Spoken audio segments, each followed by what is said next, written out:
Nasikop na sa mga sakop sa Police Station 2 sa Cebu City Police Office CCPO ang usa sa mga suspitsado sa duha ka insidente sa pagpanulis sa Maydan Clavano, Barangay Capitol Site, Dakbayan sa Sugbo.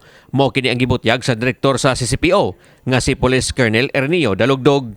Ang dinakpan na ilhang si John Mark Sabulaw nga taga Barangay Lahog, Dakbayan sa Sugbo. Matod ni Dalugdog nga ang motorsiklo nga gigamit sa pagpanulis ni Sabulaw o sa driver nini hinuwaman ra hinungdan nga ang tiunay tag-iya sa motorsiklo. Midangop sa kapulisan human nga nakita sa iyang motorsiklo nga mo'y gigamit sa mga tulisan nga nag-viral sa social media. Pinaagi niini nasubay sa kapulisan si Sabulaw apan pabilin pang gipangita ang kauban niini nga mo'y nag-drive sa motorsiklo. Gibutyag ni Dalugdog nga si Sabulaw mo'y suspek usab sa mga insidente sa pagpanulis sa may Barangay Mabulo. Di hinoon makonsiderar nga sakop sa grupo sa mga tulisan si Sabulaw sumala ni Dalugdog. Gumikan kay posible nga share gyud ang nagbuhat sa krimen ug ang usa ka kauban niini.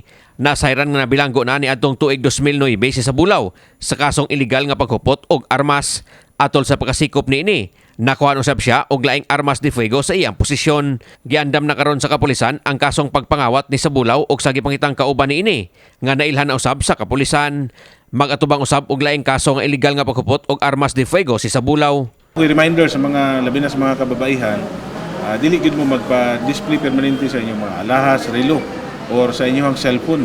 Labi na sa kanang ayaw mo pag-stay sa mga mangit-ngit nga lugar. Samtang nunod sa sunod-sunod nga insidente sa pagpanulis sa Dakbayan, gimanduan karon ni Cebu City Mayor Michael Rama ang kapulisan sa Dakbayan sa Sugbo sa paghatagayod og prioridad sa mga matang sa krimen. Gawas kini sa laing gipatagaan og prioridad sa mayor kalabot sa mga street dwellers sa Dakbayan sa Sugbo og ingon man ang padayong suliran sa vandalismo sa Dakbayan nga masulbad na sa umaabot Hunyo 12. I do not want changing of guards. Even I've already been a directive that incentive of the police may not be released, especially that by June 12, kitaan lang yapon na to ang mga vandalism. I am very clear, that is my position. This will now be directed to all policemen. And in addition to all whoever kani mga tauhan ng mga bata, gikan mag-unit sila ha. Gikan din mga ginikanan. Dakop yun. Dakop ang atong directive anak. Unya, kung namang gali, procedure, DSWS or what, but dakop yun.